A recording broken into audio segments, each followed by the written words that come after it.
So can you all see that? I can't see you right now, so I'm just making sure you can. Yeah, looks beautiful.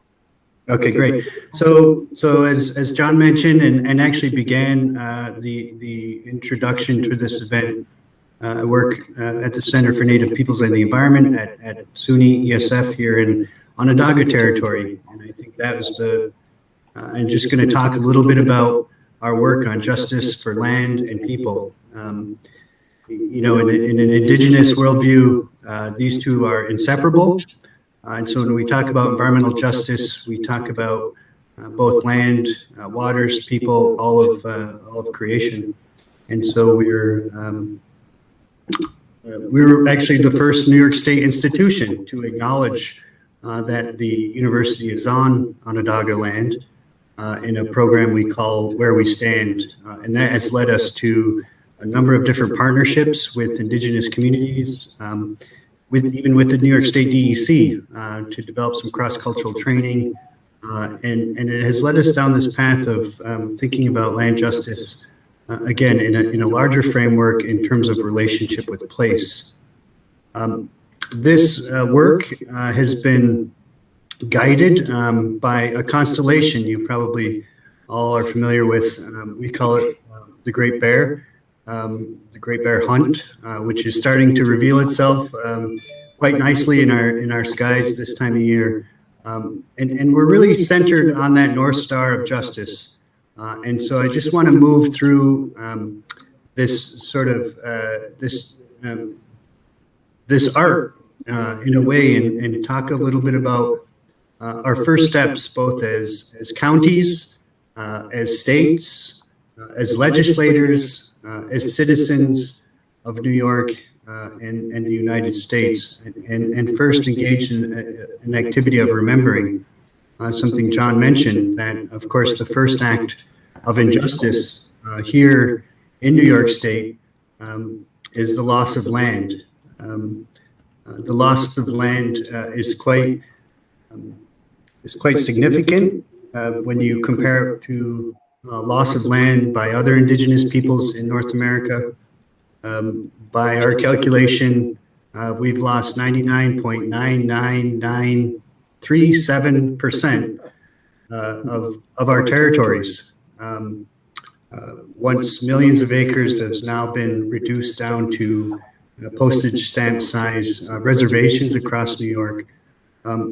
And of course, the reason we think about land and people together is that it was done through a very systematic way, right?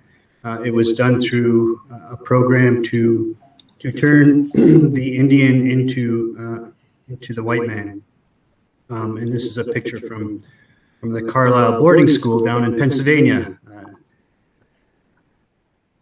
which many of our Haudenosaunee people attended.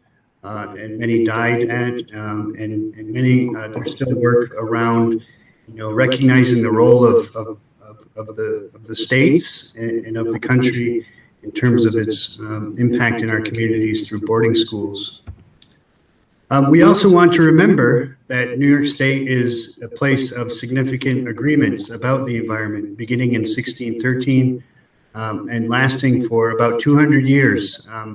This age of treaty making is significant. It is something we hold near and dear to our hearts, and are constantly seeking redress and recognition for in the U.S. and state courts.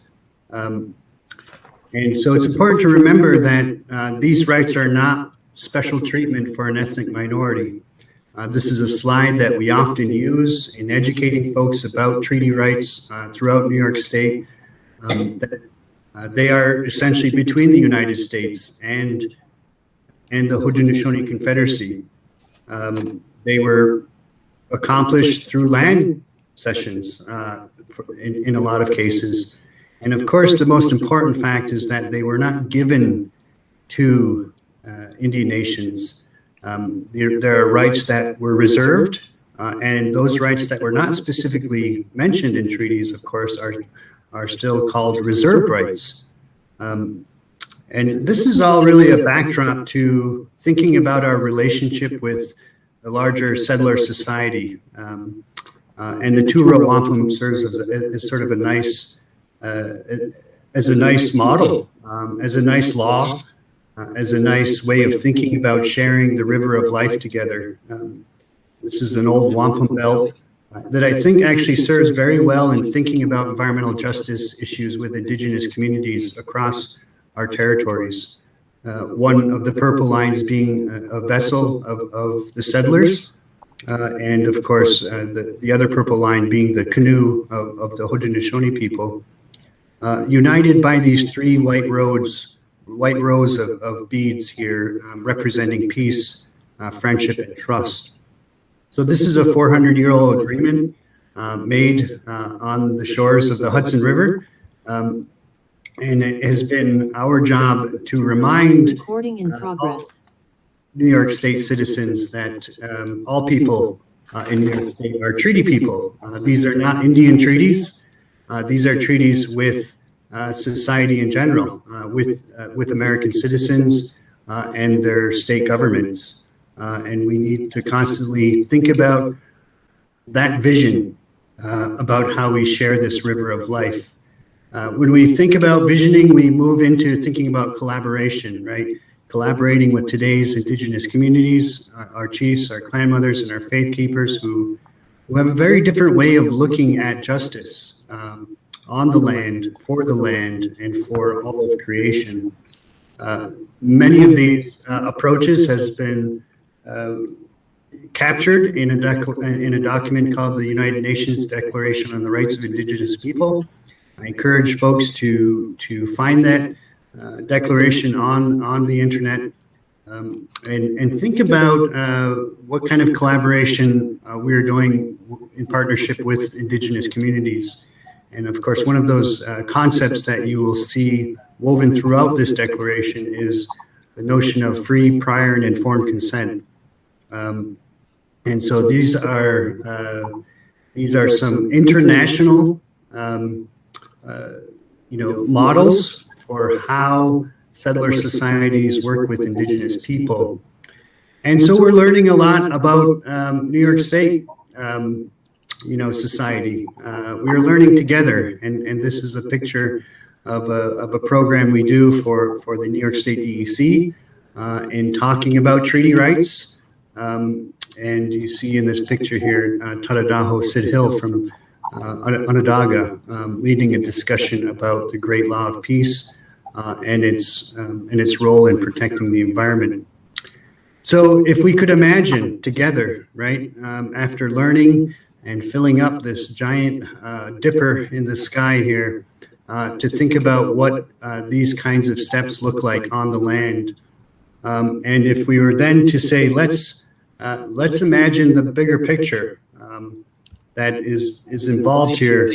We think about a healthy future for our children and our families, gathering from the land in our traditional territories without fear, in fear of both contamination, but also fear of being prosecuted under New York State law for violating the conservation law.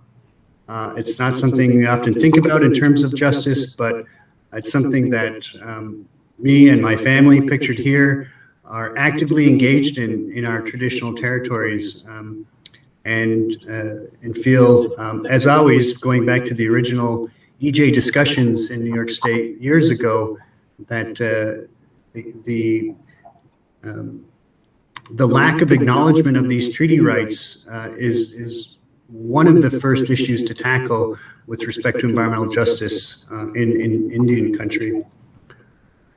So what are we doing about it? How do we plan? How do we move forward after we've remembered, after we've had a vision about how we can work together and then begin collaborating with Indigenous communities? How do we plan on that? And this is some of the work we're doing, creating maps for communities about cultural provisioning, about plants and other flora and fauna on the landscape that are needed by our faith keepers, our ceremony holders, and in our communities for medicine and for ceremony.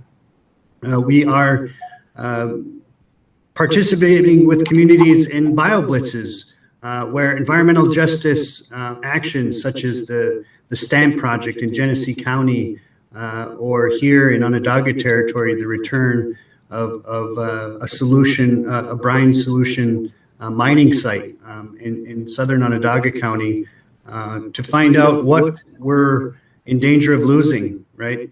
To build relationships with place as part of land justice. We, of course, are researching, and it's central to our work is to think about the return of land as an act of environmental justice, right? About transferring land, about land trusts and their role in protecting land.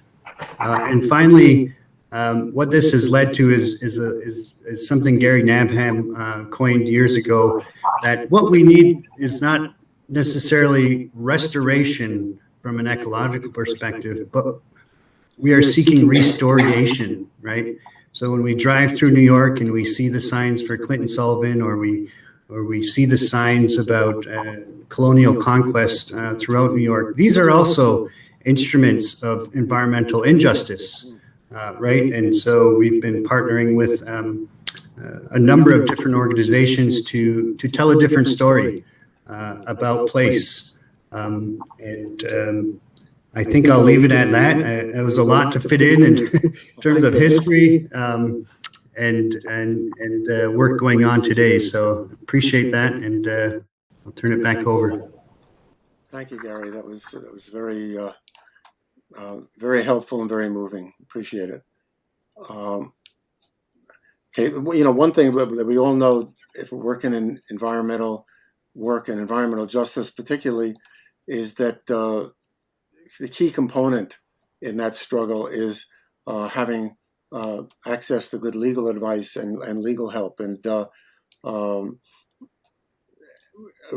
just a shout out to all those environmental lawyers, working in the state, who could be making a lot more money working for Exxon than working for their local native tribe or their local farmers or whatever. So we have one of those guys here today. Gary Abraham's an attorney who has specialized in environmental law since 2000. His practice is limited to public interest representation, and he taught sociology before he was a lawyer at St. Bonaventure, and at that time was active in coalitions of community organizations battling with the unwanted landfill proposals. And he's also provided information assistance to many organizations and individuals concerned with the urban equality of solid waste policy, and specifically energy policy, which I know Gary's an expert about. And he was also a fellow of the National Resources Institute of Lewis and Clark College, Northwestern School of Law, and we're really happy to have Gary with us today to share some of his hard-fought lessons from working upstate. So, Gary, take it over. Thank you. Can you hear me? Yeah, perfectly. Okay. I want to make the case today that large-scale renewables sited in upstate New York represent a dramatic environmental justice issue, especially since electricity in upstate New York today is 90% carbon-free. But there is no transmission capacity to get any of that electricity downstate.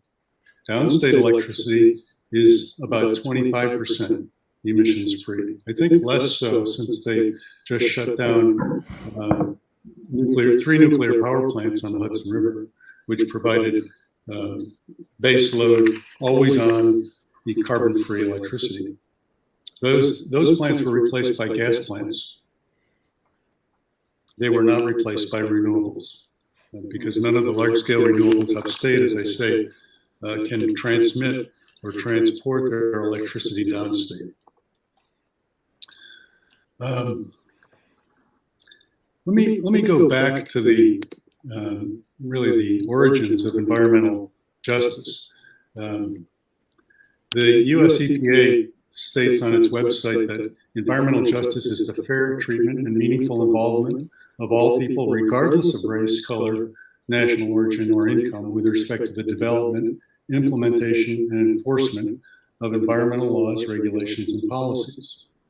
New York's environmental justice policy, which is found at New York's DEC's guidance document CP29 adopts the same language and adds this: fair treatment means that no group of people, including a racial, ethnic, or socioeconomic group, should bear a disproportionate share of the negative environmental consequences resulting from environmental, municipal, and commercial operations, or the execution of federal, state, local, and tribal programs and policies. The EPA used to use that language too when it first put up its environmental justice website. And under New York's policy, environment is defined the same way as it is in SECR, the State Environmental Quality Review Act, to include archaeological and historical resources, such as Native American artifacts, and, quote, existing community or neighborhood character and public health, unquote. Those definitions are included in the DEC's environmental justice regulations found at 6 NYCRR Part 487. And those regulations apply to the siting of large-scale renewables.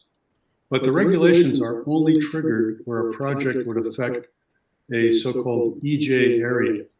An EJ area is defined as a low-income community, which is itself defined as a census block group or contiguous census block groups, where 23.59% or more of the population has an annual income that is less than the federal poverty threshold, or where 33.8% or more of the population within a rural census block group are racial minorities, or where 51.1% or more of the population are within an urban census block group are minorities. So what has happened to the broad definition of environmental justice as the discouragement or even prohibition on disproportionate impacts, regardless of race, ethnicity, and so forth, has become racial environmental justice and class environmental justice. In the dozen or so large-scale renewable cases the state has cited, wind farms and solar farms, the DEC has found an EJ area in just one. However, in testimony about that finding, DEC acknowledged that the neighboring communities didn't differ in any qualitative way from the EJ area that they found. This was in the context of a very large wind farm that covered 3 counties, portions of 3 counties and 5 towns. And in one of the towns, an EJ area was found. That area was statistically poor under the definition, but only by a few percentage points from its neighbors. And the DEC did a drive-through to kind of confirm its statistical analysis, which was done on a desktop. And testimony confirmed that it could find really no qualitative difference between the EJ area and all the communities around it.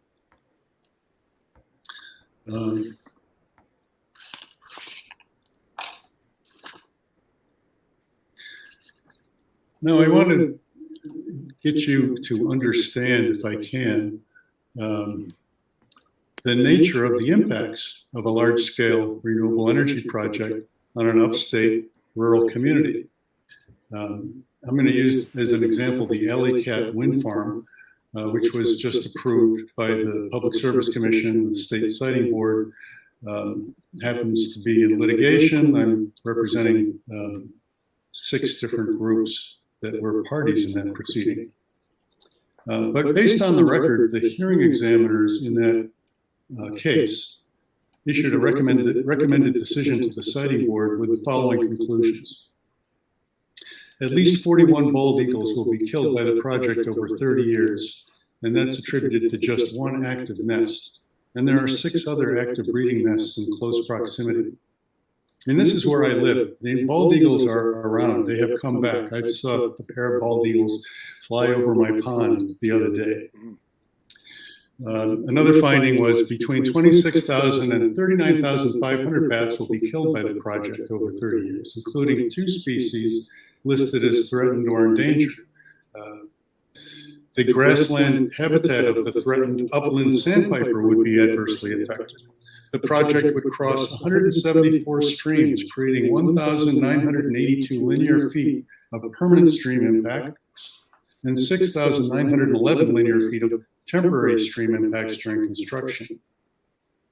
Over half the project area is unbroken interior forest, and the project would remove 1,550 acres of interior forest, and it would fragment the rest with access roads and interconnection lines among the 116 turbines the project requires.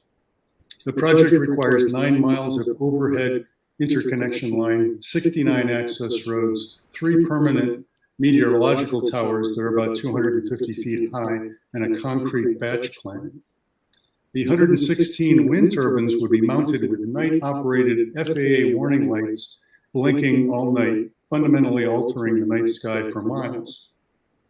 Some property value decline is possible, naturally, the judges found. The project would be cited over a federally designated sole source of drinking water for several municipalities in Western New York. And the project would be cited over an active earthquake fault system. Each of the 116 turbines would be 650 feet high. That's higher than any building in Albany, Syracuse, or Buffalo.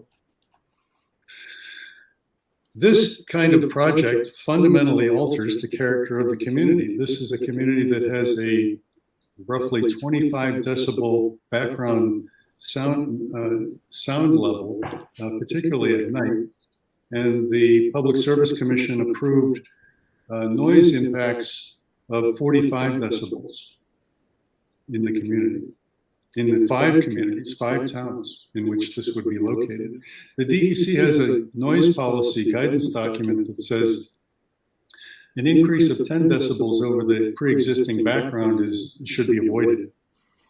Very annoying, very intrusive.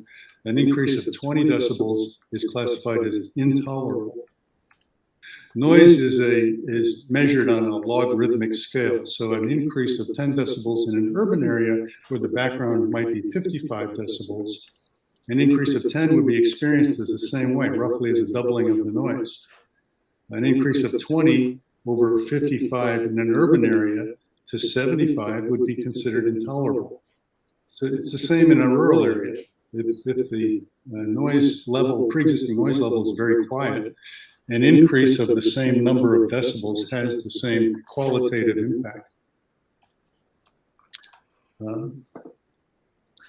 Community character is supposed to be considered under Article 10, just as it is under the State Environmental Quality Review Act, but it's not defined in the statute. The statutes implementing regulations say community character includes defining features and interactions of the natural, built, and social environment, and how those features are used and appreciated in the community.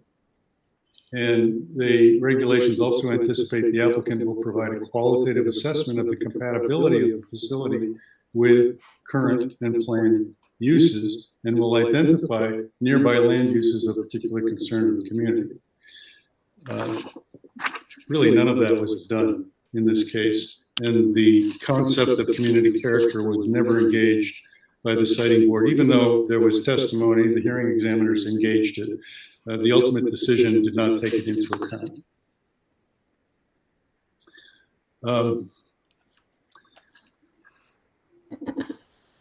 I want to analogize this to the kinds of landfill fights that got me into law in the 1980s and 1990s. As John mentioned, I was part of the Western New York Garbage Coalition at a time when DEC was encouraging landfills to close or put in double liners, which is very expensive. Most of the municipal landfills in upstate New York closed. The ones that remained were large commercial landfills, in fact, larger than any landfill that humans have experienced. So we don't know ultimately what's going to happen in the end with these landfills. And Staten Island's Fresh Kills landfill was closing, and there had to be another place for New York City garbage. The rural-urban contrast there led to lots of activists opposing these projects, and a coalition of activists all over Western New York. There were a dozen landfill proposals in different communities. They all got together, pooled their resources and their information, and we stopped every one of those landfills. There hasn't been a landfill built in New York in 30 years because of that. The landfills that were left have expanded, doubling or tripling their size since then in order to accommodate the need for waste disposal. But those groups are NIMBY groups. Those are groups that are pejoratively called not in my backyard groups. The acronym is NIMBY. And NIMBY is a pejorative word because it's a fast way of just painting a broad brush and saying these people are selfish. They don't want to sacrifice for the common good. In fact, what happens is that these are people who drop everything, take time out of their life, often take time out of their jobs, or even quit their jobs in order to do the kind of work that it takes to become an activist, learn the issues, learn the law, learn the procedures, find out what to do about this. They are essentially altruistic. And what they're fighting is big developers who are anything but altruistic. Some of the most brutal developers that you can imagine were involved in these landfill proposals. It's the same way today with large-scale renewable projects. Large-scale renewables get between 60 to 80% of the capital cost of their projects paid for by the state and federal government and by local tax breaks. They don't pay local property taxes. They almost always get a payment in lieu of taxes, which results in about 25% of what they would have paid in property taxes. In my experience, dealing with them is even more difficult than it was dealing with landfill developers. These folks are not green. They are energy companies. They're just like any other energy company. And they're here because New York has rolled out the red carpet and given them all kinds of incentives. And now they've changed the law and eliminated the state siting law that was in place for 8 years, in which I practiced in several cases. And they've reduced and all but eliminated public participation and made it very easy to get a general permit. There's no more guaranteed hearings. There's no more guaranteed party status to participate in the proceeding. And that's because New York thinks that it is going to mitigate climate change with large-scale renewables. But as I said in the beginning, at least for the next few decades, that's just impossible. There is not a transmission infrastructure in place to do that. Probably if we put that in place, we would be spending way more money than we would need to do the kind of climate adaptation that was talked about earlier.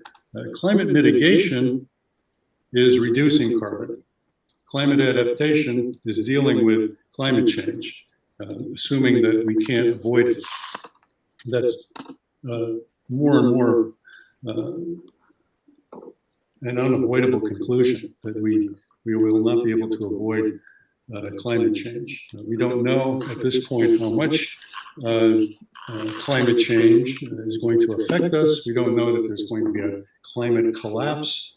That's rather an exaggeration, but in any case, large-scale renewables have been around for 30 years. Europe started about 10 years before California and New York. And there isn't any evidence that all of the renewables in the world have changed anything. They have not reduced carbon in the atmosphere. Gary, just a note, we're running a little short of time, so you could wrap it up so Anne can have her time. Yeah, I can easily wrap it up. So there's this larger question of whether it's fair to impose a experimental solution to climate change on rural communities that can't handle this and for whom their communities will just be turned upside down. and whether public participation should be further reduced, as the state is now doing, or whether environmental justice, which is designed to enhance public participation, ought to be applied to this problem too. Thank you. It's very, very, very key point, and the success that Gary and other people have had upstate really depended on coalitions and getting different groups together to work together. And the person who's done that more than anybody, I think, at least in our part of Westchester, has been Ann Jaffe Holmes. So she's the program director of the Federated Conservationists of Westchester. Frankly, a lot of the successful projects that I've gotten involved in started at the Federated Conservation of Westchester meetings. Their mission really is to bring people together and groups and activists together and to educate them and to help them to work together. So Ann, please take it away. Oh, thank you so much for that kind introduction, John. And it's an honor, a real honor, and I'm learning so much from our other panelists here, Bridget and Neil and Gary. So thank you so much. As John said, I'm going to take you back down to the grassroots level in the county of Westchester, down in Mount Vernon. The story is that I am with the Federated Conservationists of Westchester County, as John said, and we are an umbrella organization whose mission is to bring together the voices of Westchester County to protect our natural environment and our natural resources in Westchester for generations. And about 10 or 12 years ago, our board members started to really get a little uncomfortable about the fact that the environmental forums and meetings and programs and everything we were doing was anywhere from 98.5% to 100% white and advantage classes, middle to advantage classes. And that's not everybody at the table, is it? So we had a couple of board members determined to break our work past this place, this limited place. So they decided to create an environmental justice conference. And to we identified 4 communities that we would start with. There are many environmental justice communities in Westchester, but we started with looking at something from Peekskill, something from Portchester, something from Yonkers, and something from Mount Vernon.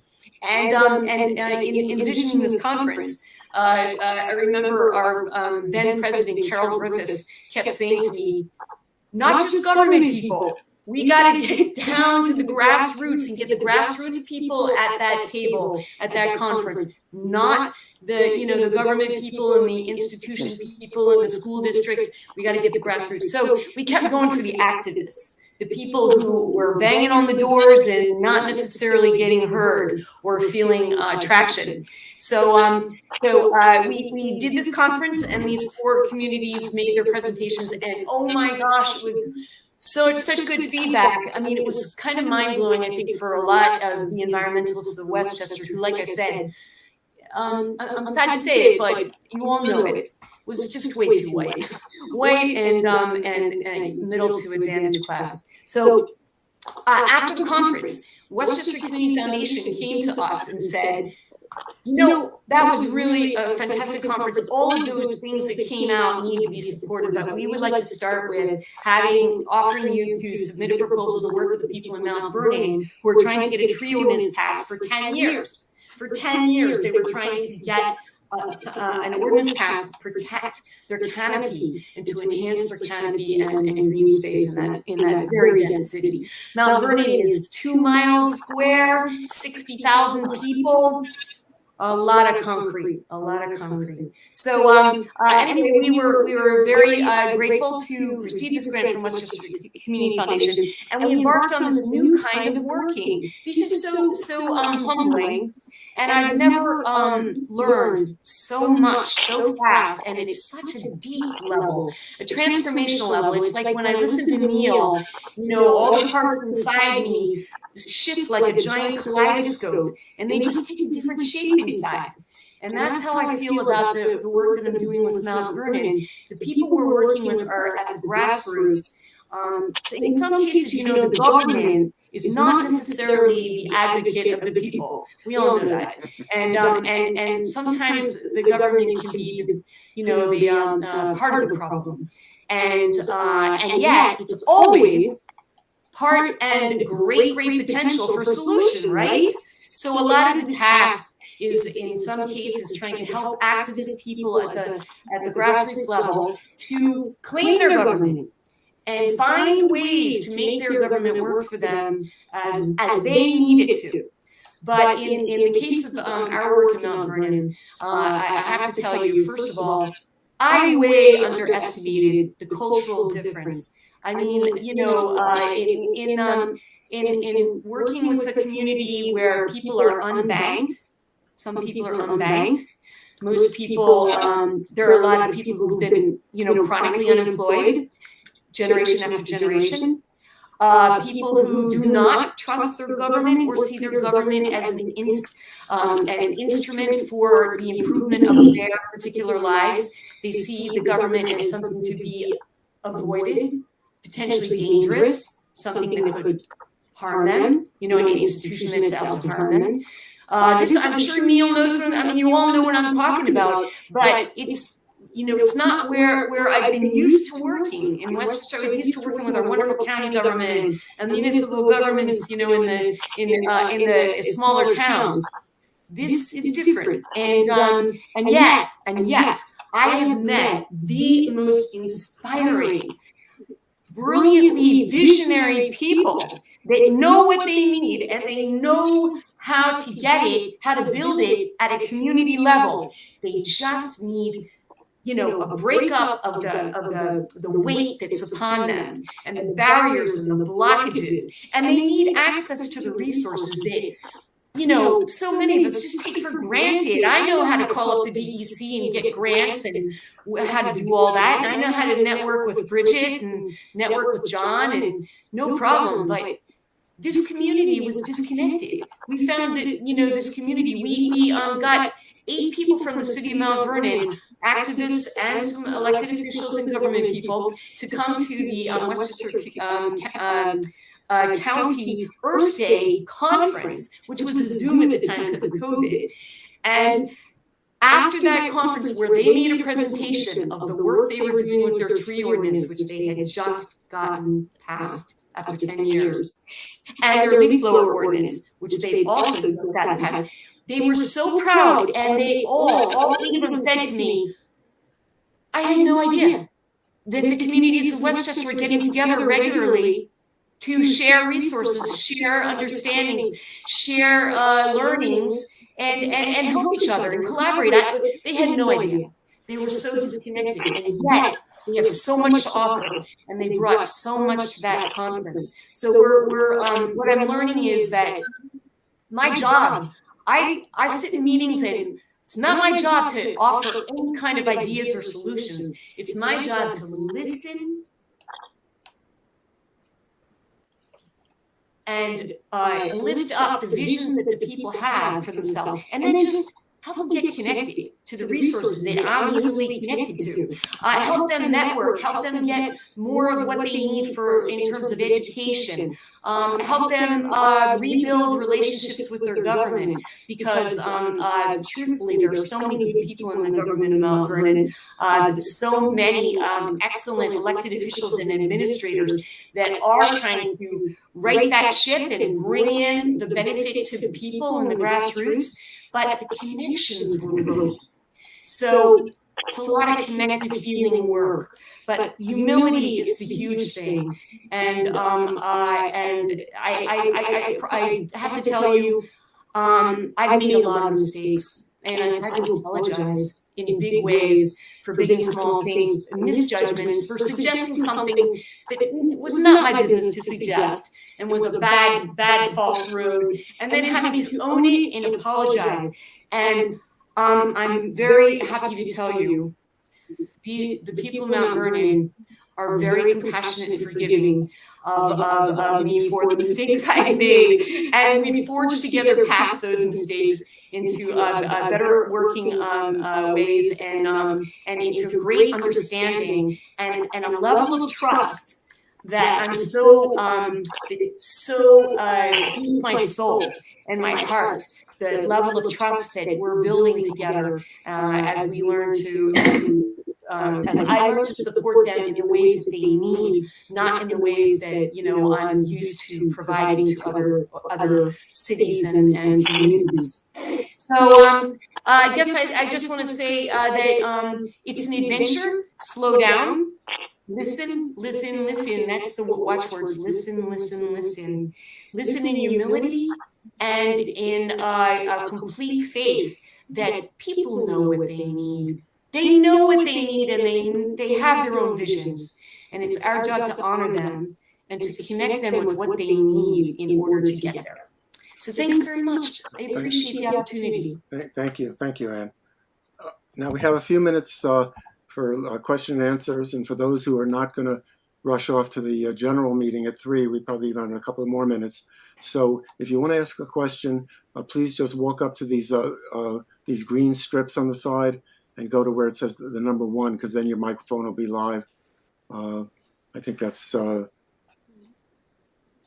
that's basically the way we're going to do things. Do we not have any questions? That's unusual, but good, because we're short of time. But does anybody have a question? Oh, there was somebody's trying to get up. Sarah, let me see if I can unmute her, because I guess she's doesn't know how to get up to the podium. So give me a second there. Oops, way to go.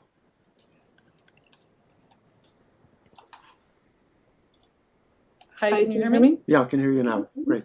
Oh, great. I can't turn my camera on. I'm sorry. This is Sarah Smiley. I live in Sleepy Hollow, and I'm on the Climate Smart Task Force here. And I just wanted to, first of all, Anne, I always love hearing you speak. Always leave feeling inspired. And I was just curious, thank you to all the speakers. In terms of the tree canopy work that Bridget and Anne were speaking about, I was just curious if I heard talk about making those connections for local communities to get what they need. Is that sort of the main challenge? Like, we know, this heat island effect is a major problem in denser areas. Is it a matter of resources, or is it a matter of getting local government to pay attention to it? Oh, yeah, that's a good one. Bridget, you might want to say something there.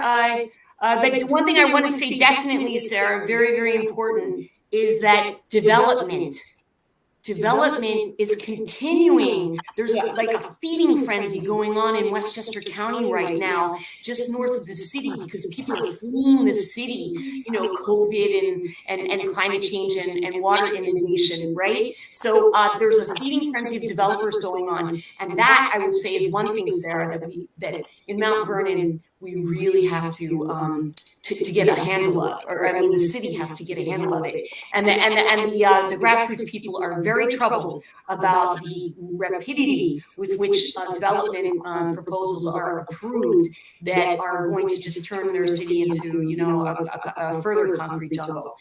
Bridget, maybe you want to say something? No. Sure. I agree with Anne, and a lot of the development that's happening is not coming with incentives to offset some of these, contributions to heat island effect by planting trees.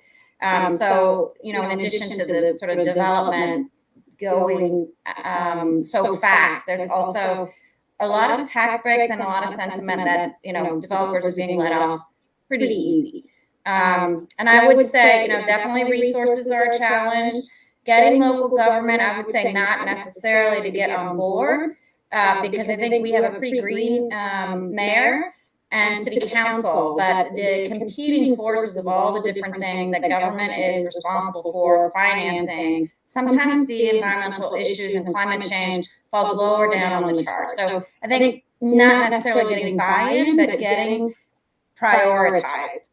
around these issues. And then there are feasibility challenges. So for instance, Southwest Yonkers, where we need trees the most, the sidewalks are in some cases so narrow that street trees are just not possible feasibly. So I think there are some other feasibility challenges with the way that our cities were designed, that it's going to be extraordinarily costly to do some of this work. And then in some cases, it's not actually all that feasible.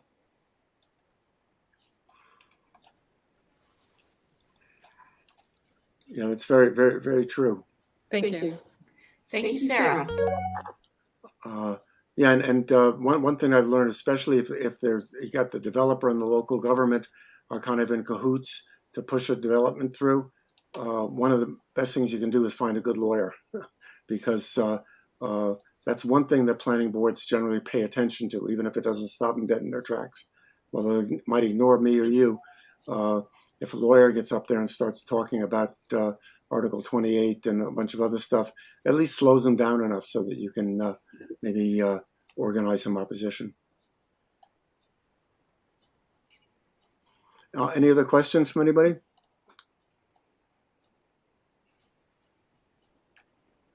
Great. Well, I'd like to, if we don't have any other questions, I'd like to really thank the panelists. I learned a lot and feel much more optimistic about what we're trying to do with environmental justice, at least in my area in Westchester.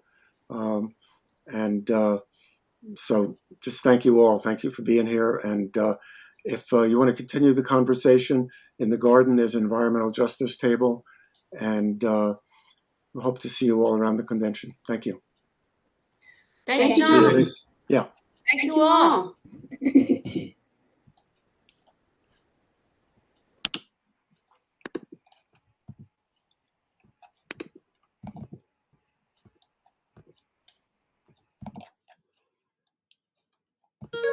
So I gotta try to get to the garden, John. What you can do, I think, is it if you click on, let me click on the calendar and see. No, it's not going to do that.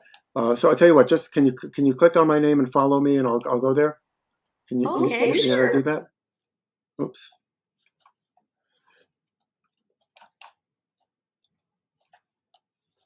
Where did I disappear to?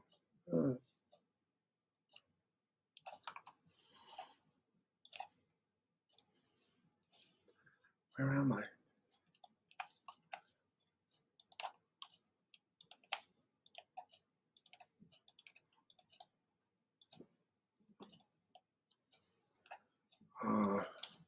Seem to have fallen off the map. I'm sorry.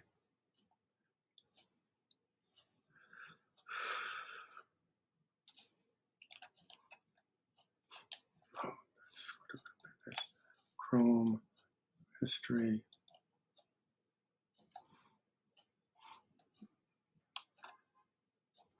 Where is it? Help.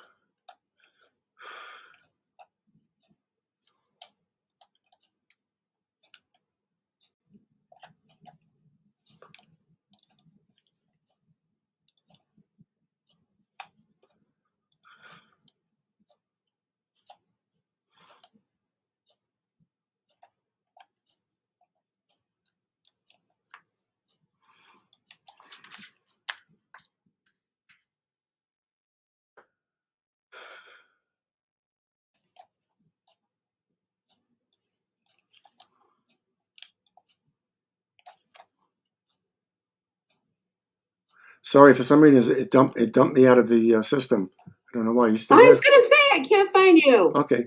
Yeah, I'm right here. Yeah. And then there's your avatar. I guess I just click on it, huh?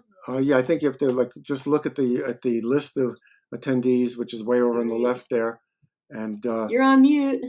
Oh, sorry, I'm on mute. Can you hear me now? All right. Oh, just a second. Okay, now you should be able to hear me. I'm sorry. Can you hear me now? Now I can. Okay, great. Yeah, so just if you go over to the attendee list on the far left there, down at the bottom, it says people, shows a picture of people. And then if you just click on my name and then just say click follow, And yeah, I've been looking for your name, and you know what? It's it should funny. be at the It top. wasn't. Yeah. Oh, they put it back in. Yeah. Sorry. Okay. Hey, Paul, how's Okay. it going? Great job, everyone. Great job. I wanted to I joined late, so I couldn't. I had the Vimeo. I wanted to record. I don't know if there was a recording. I recorded, but I started it late because I was just having trouble with the browser. Yeah. I've been trying to do this and record the other sessions at the same time, and it was a mess, you know. So but I did get all of Neil's presentation, which was amazing, right?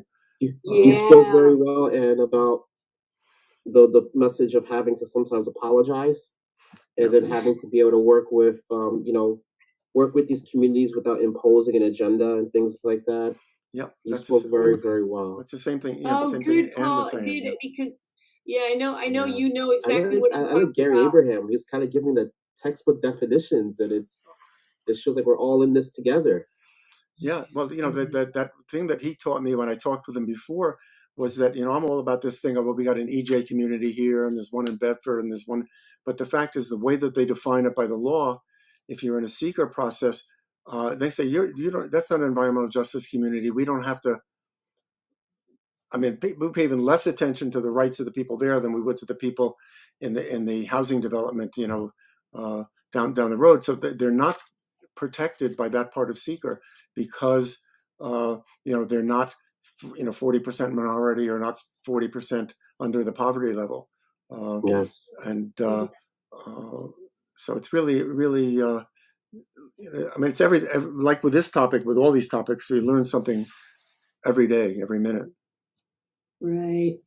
Paul, there's 2 more environmental justice presentations or panels, right? Tomorrow. Tomorrow. What time are they? Tomorrow I think tomorrow at 11 a.m. And then another one at 3 o'clock p.m. I can give you the exact times. Give me 1 second. Or I can look on the schedule tomorrow because I got it right here. It's Saturday. There's some breakfast topics. I think you're doing one of those, Paul, aren't you? Yeah, 8 o'clock in the morning. Oh my gosh. What are you doing at 8 o'clock in the morning, Paul? So they want to talk about youth engagement and ideas to get young people involved. And I was going to share ideas about ways that people could engage their, like, you know, their high schools, advanced placement course students, engaging like a neighborhood, a boys and girls club, engaging a YMCA, engaging youth bureaus, kind of like the stuff we did through FCWC, so that you can not only help these organizations with environmental engagement, but you can also kind of help them with ideas that they can then streamline to their own respective school districts and their schools. And I'm going to be there. I think there's another young girl that's a member of the recording what stopped. CAC is she from, John? I think she's a young student that's part of a CAC, like as a teenager. I'm not sure. I didn't look at that. I didn't look at this. I just said you're going to be on there, so I'm going to try and if I can wake up in time, I'll be there. That's really good, Paul. You can be sure to talk about your conference with the UNA on Sunday. Yeah, because that's a networking opportunity for all the students of New York State, right? Yes, I could share that with them. I could share that with them as well. And because right now, what we want to do, Ann, is I'm trying to like encourage CACs to invite young people to be on them, like students. You know, because it helps out, because you have students that are taking advanced placement course in high school, and then they feel as if that's kind of their environmental requirement for the rest of their lives, instead of like, you know, being aware of what the historical issues are and really help encourage them to pursue career pathways. I think that would be the best thing to do.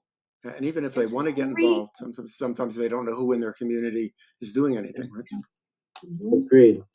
Yeah, and also if you start in high school to get involved like that, you get so much understanding of local government and how it works and how to be effective within it. I mean, I wish it had happened to me, but you know, in high school and even early college, I didn't connect in like that, and it's hugely valuable. The sooner you do it, the better, right? Because if you look at that's really the goal, and Gaylord, Gaylord and I were both like we've been involved in Irvington. We can see the benefit that would have, Paul. So FCWC would, you know, help support support you in that effort to try to I get. definitely, I you definitely know, am going to bring this to the FCWC board because I think it's something that's very possible. Just identifying the schools that have advanced replacement courses and then looking at their FCWC membership to kind of expand transparency of maybe like a Save the Sound might have internship or volunteer opportunities. And student maybe- memberships. Do you have those for the Federated Conservationists? We have student great. memberships. We created a student network, John, where we have cool. students that are leading their own programming. They're planting a tree in New Rochelle. They're also been helping with programming for community gardens at academic institutions. It's really a phenomenal group of young people. It's like peers leading peers in environmental leadership. It's really amazing. Speaking of the garden, Last let's head over to the garden now. So we'll see if any of the attendees are there. Okay, cool. Okay, Yeah, okay. last year, Paul, you ran like 12, like 5 different webinars or 7, I think maybe. Yeah. You know, young people presenting to each other. It was so incredible. And then the other thing is the lobbying of the regents for the environmental education, the integration of environmental education throughout K to 12. That is a wonderful effort of our student network. That was amazing. So John, there's a legislation that was introduced.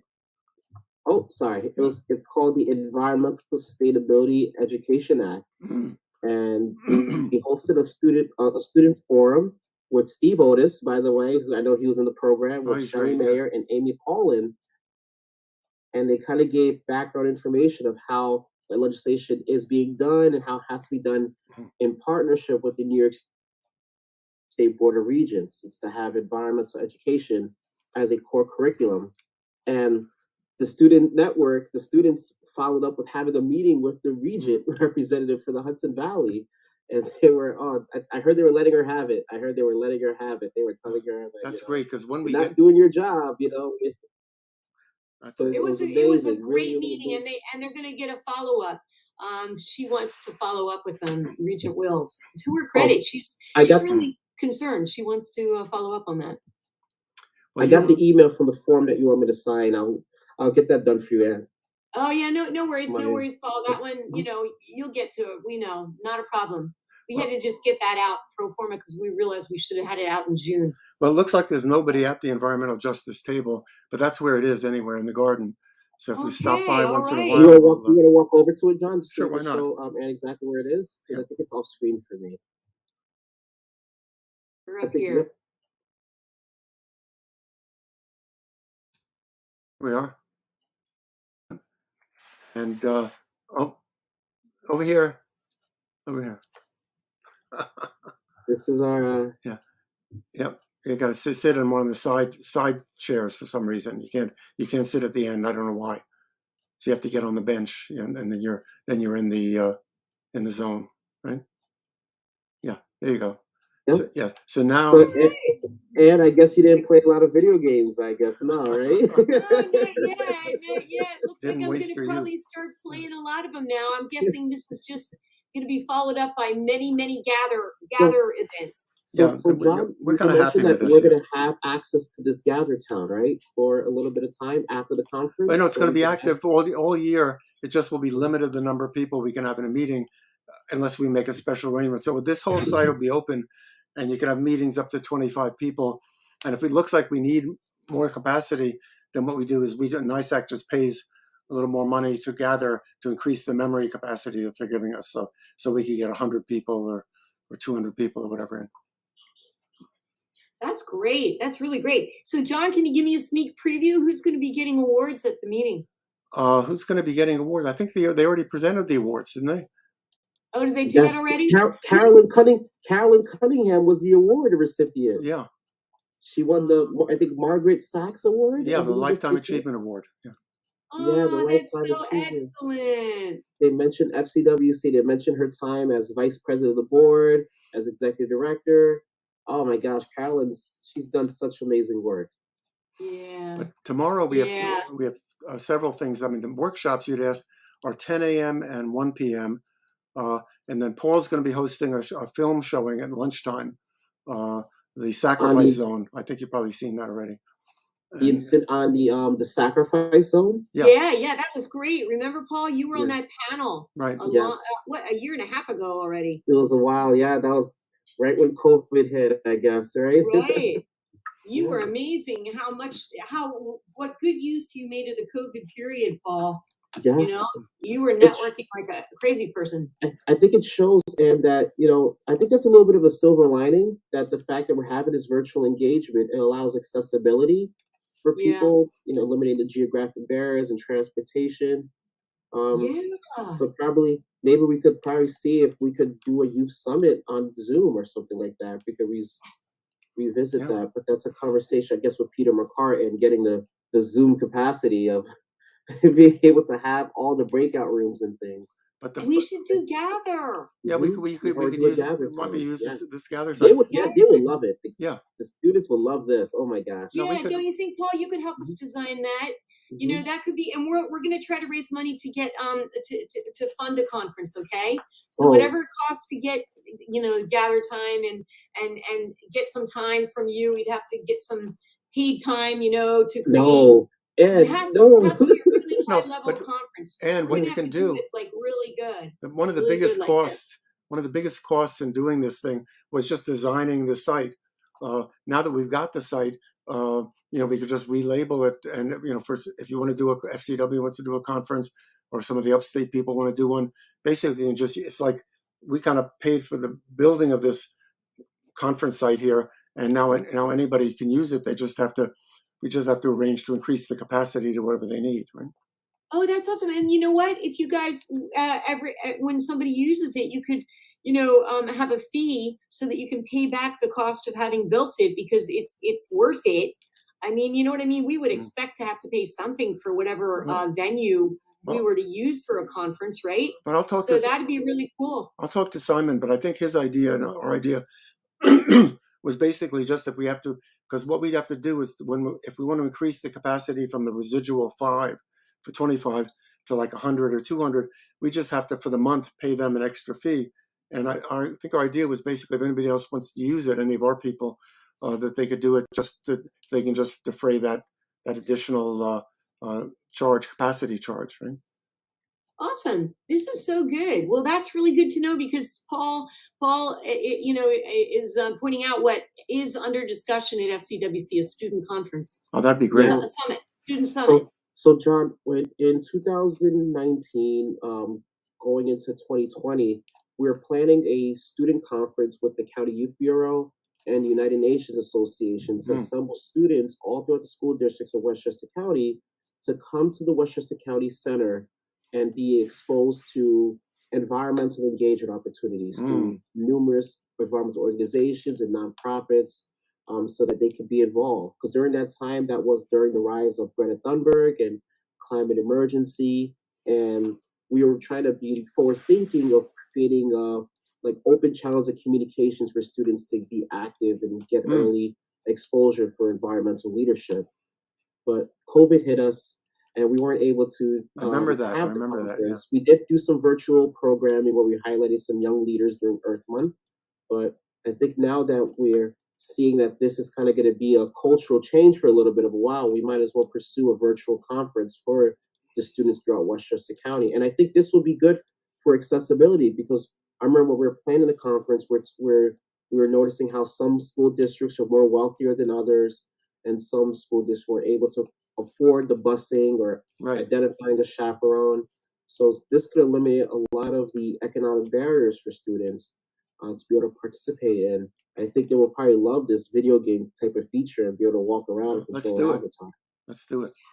Definitely, let's do it. This would be great. You guys could be co-sponsors, and then you could do workshops on how to, youth can get engaged in CACs, John. Yes, that would be amazing. Right? That we definitely want to do. But I tell you, the best part of this conference is the only part that's not virtual, which will be on Sunday, where we're going to. And this idea I got from you, by the way, Ann, but to have a meeting and end up in the beer hall. Yeah. Oh my God! I remember the first one of those you organized. It was fantastic. Good, Good move, good move.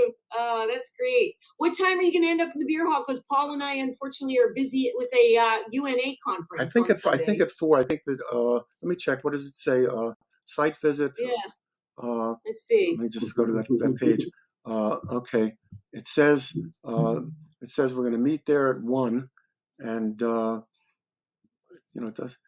I thought it was 1 to 3 actually. And then 1 to 3. So 3 o'clock we're going to end up in the brewery there. Wait, say, I'm sorry, missed it. Oops. Oh, I can't hear you. Oh, Ann, you're muted, I think.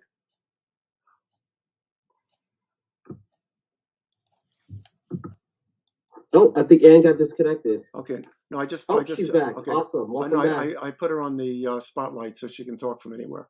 Okay. Yeah, I'm not muted, am I? No, Nope, we can hear you. I think you were for some reason, so I just unmuted you. Yeah. Oh, okay, thank you. Because anyway, I think that's brilliant, and it's it really is going to be a fun way to end the whole conference for sure. And the tour of the science barge or whatever you're doing down there, the community gardens, is really going to be good because Groundwork Hudson Valley's their work is so exciting. Yes. Yeah. They really know what they're doing when they're grounded on their community. It's really nice to see what they're doing. Yeah, I'm really eager to see that. You'll have a good time. This is really well conceived. Yeah, we're getting better at it, right? Yeah. And Good, no, but I'm really good. excited about that youth thing, Paul. We should talk about that and just get that organized and do it, if we can do a combined live and virtual, people are used to that too, so kids who can't make it can join virtually, and the other ones will put up some big monitors in the in the county center there, and it'd be just like a video game convention or something. Agreed. Oh my gosh. Well, you know what? We're going to be fundraising for this on next Thursday of the 28th. That's one of the things that we're fundraising for. So, Paul, are you going to be able to be on, and can you speak about that? To say Yes. one of the things we'd love to Of have you course. just say something. Of course, I'll be happy Okay, to. cool. Do I have to buy a ticket? I'm going to buy a ticket. Sorry. You're muted. Okay. Oh. Can you hear me now? You're still muted somehow. Let me I think spotlight you, because Paul. you're spotlighted. So Okay. let me Okay, I I think I'm gonna spotlighted go you, over Paul. to Ann. You should be able to talk. Okay, now. you spotlighted me now too. Yeah. Okay, yes. Can you hear me now? Yeah, now I can hear Okay, you. yes, yes. So yes, I'll be there. I could talk about it. And do I have to buy a ticket for Thursday, or I think I'll buy a ticket just in case? Yeah. I can get you a ticket. I can get you a ticket. Not a problem. I Okay. got to get a ticket for Bianca and Dylan too. As well. I'm hoping Okay. Bianca and Dylan will get on and say a few words, and then if you would say a few words, then I'll- we'll have the student thing covered. I'll be happy to, because it's Great.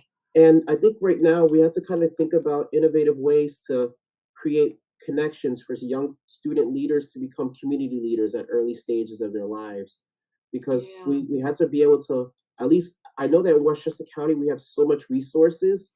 We have organizations that are looking for interns. We have like places like the Department of Health. They have a program where they can help students could go into the rivers and help monitor mosquito populations and things like that. Like these are fun things. We could like jump into the river with Tracy Brown, who's now a river keeper now, and we could do river cleanups and things like that. Guys, There's so I much gotta exciting- run to the other room Oh, to set up the okay. other meeting, but I'll see you later. Okay. Great, Yes, John. yes. Thank you. Thank you, John. Thanks a lot. Thank But you. there's, Paul, that's important what you're saying. Yeah. but I know we have we- the potential.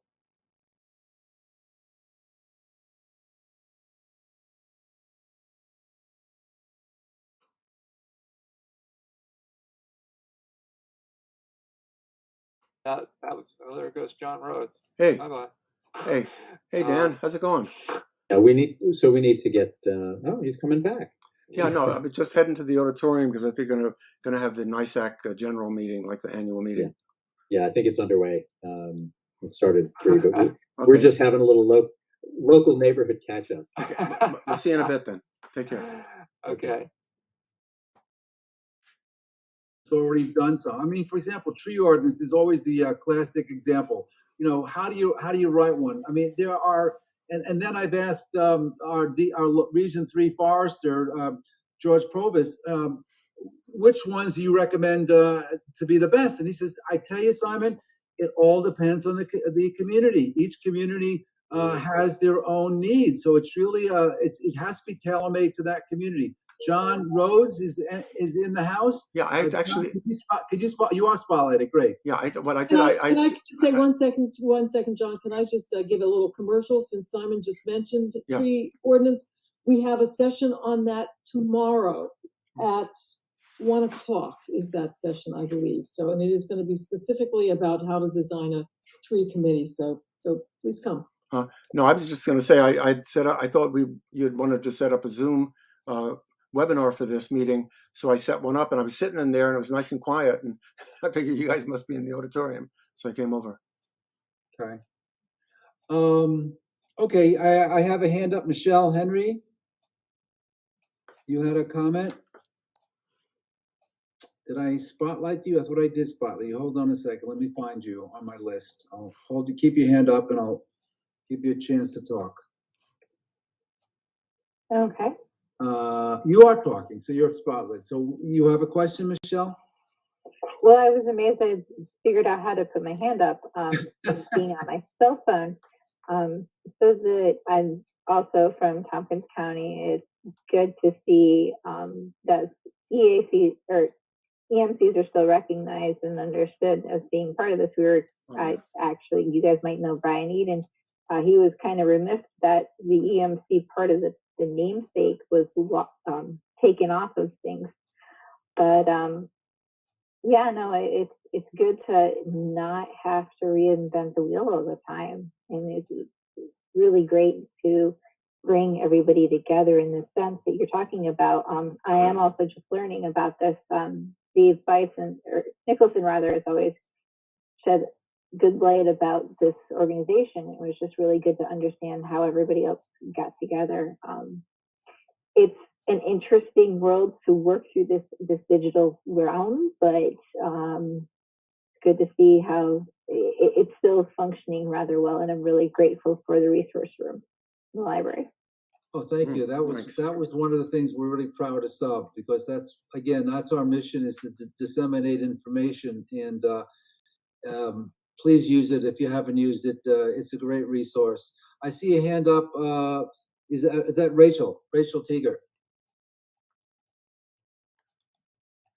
Rachel? I spotlighted her. It's okay. Got it. Okay. Sorry about that. So speaking of resource libraries, our resource library and tree commissions, we had a breakfast topic on that session on the topic, and we created a folder in the resource library all about tree commissions and tree ordinances and how to start one. So you can check that out. Great. Thank you very much, Rachel. And Rachel, by the way, was mostly responsible for putting together the breakfast table talk. So if you didn't go to one this morning, we're holding them again tomorrow morning at 9 o'clock. The conference opens up at 8:45, and they're great topics, by the way. These are all topics that we just couldn't fit into a workshop. But traditionally, NYSACC's conferences, we would gather informally at breakfast at the hotel or motel that the conference is being held at, and we would just set up tables where people would sit around and someone would suggest a topic to talk about, or we might put a placard out. And so we tried to recreate that same feeling. I unfortunately did not get a chance to go into them, other than the climate grief one, which I was very, very, very touched by. It was extremely emotional. I mean, talking about climate grief is certainly nothing you want to talk about, and it's certainly not been really discussed on the national level by many people. But it was, I think it's also going to be, if you're interested in that one, I think it's also going to be held tomorrow. I believe they have someone covering a different person. So if you get a chance, I mean, it's a place that, you can sort of talk about it and not feel, not feel. I mean, you're going to feel stressed. I can't imagine how you're not going to feel stressed, but we need to talk about it anyway. Let me just plug one of the other ones. Paul Presendieu, who's what part of helped organize our environmental justice track, is doing one at 8 o'clock tomorrow on getting young people involved in your CACs and other environmental groups. And I know he's already done that with FCW and so on, but that might be a really good one. I know I'm going to go and attend it because that's one of the problems we're having is getting people from the high schools and local college kids involved. So just the other person to be clear on that, that's at 9 a.m. Yeah, it's given at it's a break 9 on Saturday, a.m. the breakfasts are 9, workshops are 10. Right, it's 9 a.m. and you get, but Not you at should 8. get in around 8:45 because again, some of these things we expect a larger crowd tomorrow, only for the non-work day. So definitely come in. I see Rachel's hands is up again. Sorry, the climate brief, we didn't have it scheduled for tomorrow. It Oh, was okay. just a one day. Okay, well, too bad. What can we say? I also put the schedule in the chat of all the breakfast table topics. Great. Yeah, Saturday it is 9 a.m. Right. I guess people are waiting up that early on Saturday. Okay. Okay, so I'm looking at some of the chats here. Camille said, I appreciate your feeling, Noreen, being in Henrietta here, haha. Rochester's okay, but maybe something more centrally located. See, that's been the problem with our NYSACC conferences. You know, when people will spend thousands of dollars to go to I don't know, pick a subject, a hobby of theirs, or if they're, you know, whatever, they'll jet across the country to go to a conference. But to get Conservation Commission members to go to someplace in New York State is really tough. I mean, maybe we should have it in Florida. There you go. Maybe Nevada, maybe Las Vegas or something like that. So it's really tough. And that's why I view this virtual thing as a possible solution to that. Peter McCart, you're back on the mic. Yeah, I was just going to say, because most of us, you know, at least on the CACs, are volunteers. It's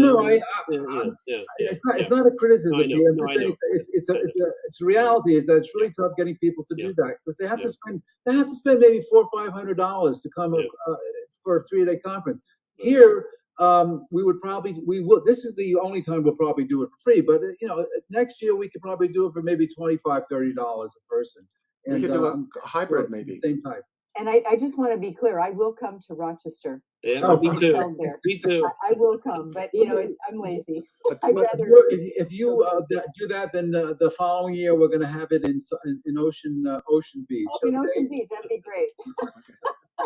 We'll host. But no the problem. best. Strangely, Albany seems to be like the most centrally located. Albany has always been the central place that we go to. If no one has done that, and you're right, Albany is the easiest place to get to. Yeah. So we usually have it either there or just north of Albany in Saratoga Springs, the Gideon Putnam Hotel, which is right within the confines of the I guess the National Historic Site. It's where the famous Saratoga Springs are. Or perhaps Ithaca.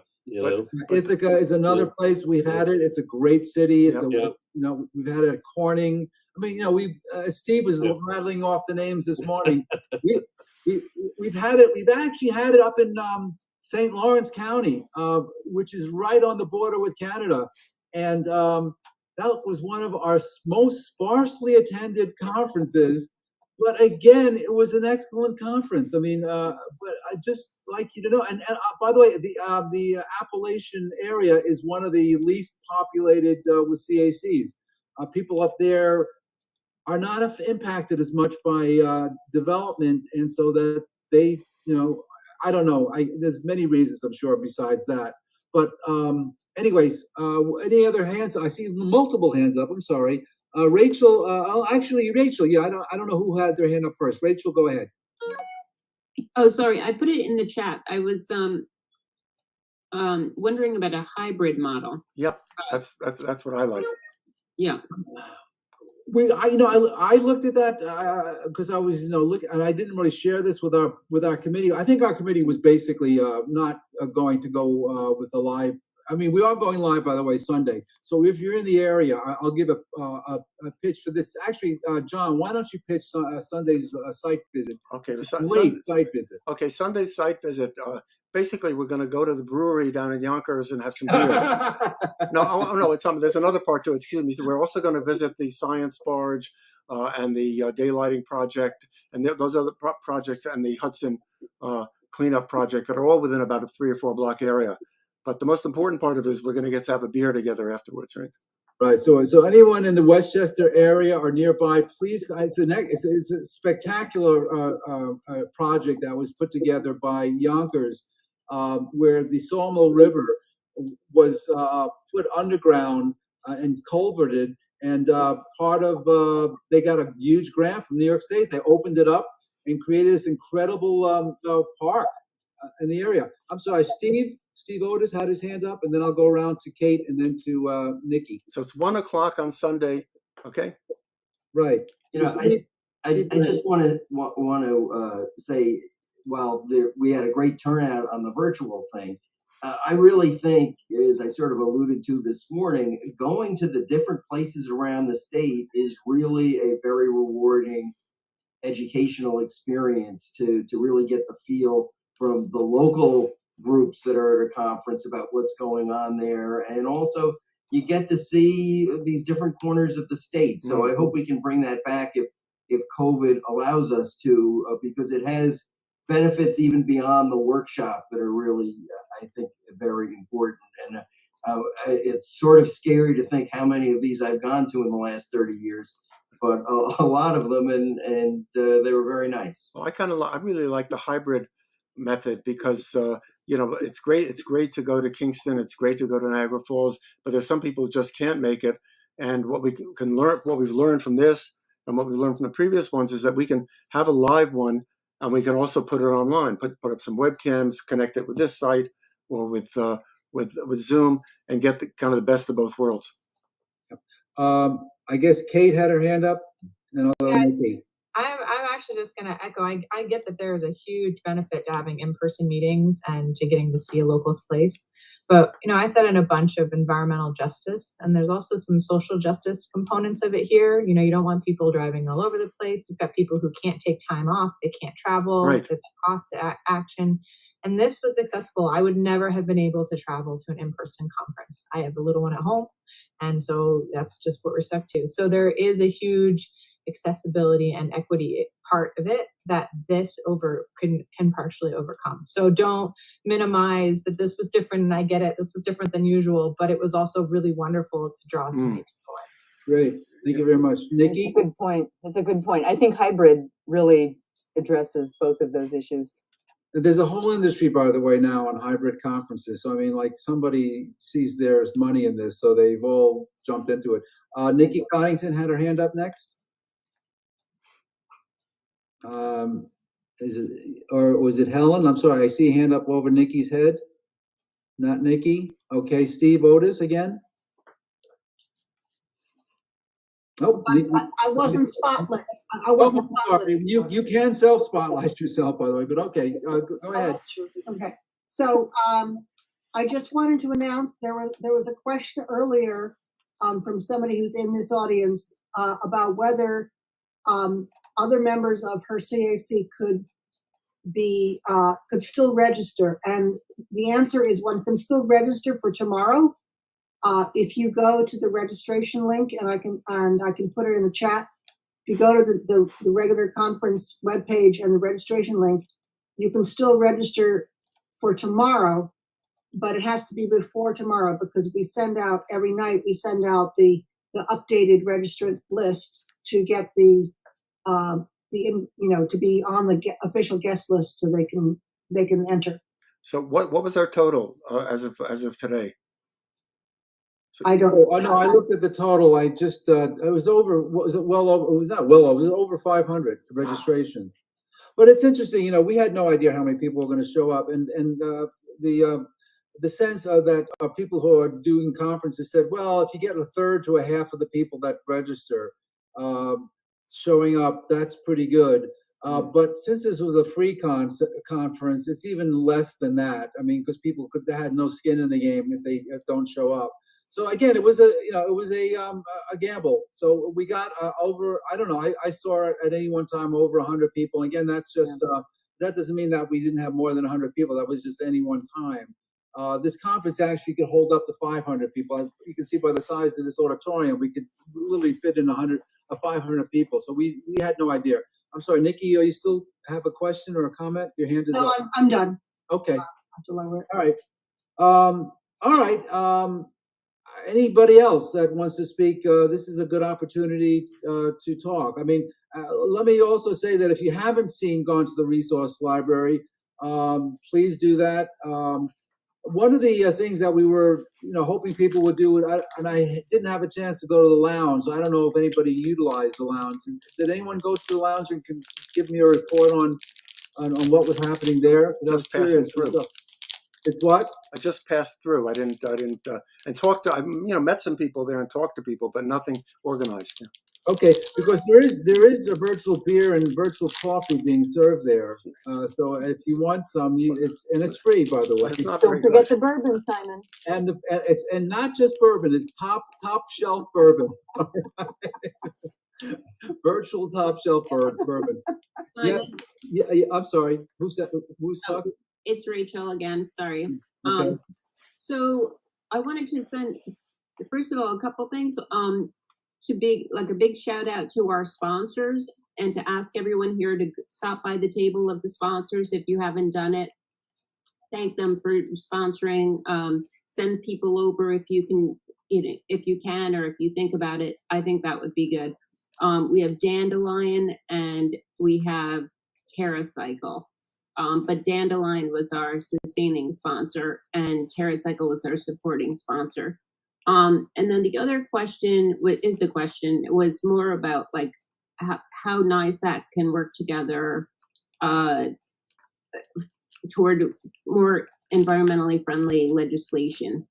Is that something you guys have done in the past, or is that something we could create a task force going forward? Well, you raise an interesting point. NYSACC is a 501c3, so if we want to keep that tax status, we cannot lobby for specific legislation. We are an educational organization. We certainly can present educational support for environmental policies, but to actually go to Albany and lobby for that, we would lose. In a substantial way. And typically, I don't think people go after them unless someone complains. But we really can't endanger that classification. So I'd like to further that conversation with you, Rachel. And as I said, if there's any other ways of getting around that, maybe someone who's good on tax law would know that. Well, what we can do is we can go to Albany to help educate the legislatures, right? We'd stop by Steve's office. We could do that, but we just can't.